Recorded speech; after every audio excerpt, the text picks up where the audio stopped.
షిరిడి గ్రామంలో ఒక బాలుని రూపములో వేప చెట్టు కింద వేదాంతిగా కనిపించాడు, తన వెలుగును ప్రసరించాడు. పగలురే ఈ ధ్యానం పరమాత్మునిలో లీనం, పగలురే ఈ ధ్యానం పరమాత్మునిలో లీనం. ఆనందమే ఆహారం, చేదు చెట్టు నీడయే గురుపీఠం.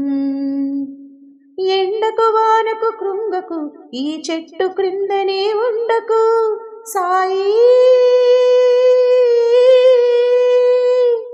సాయిరా మసీదుకు అని మహల్సాపతి పిలుపుకు మసీదుకు మారిను సాయి, అదే అయినది ద్వారకమాయి.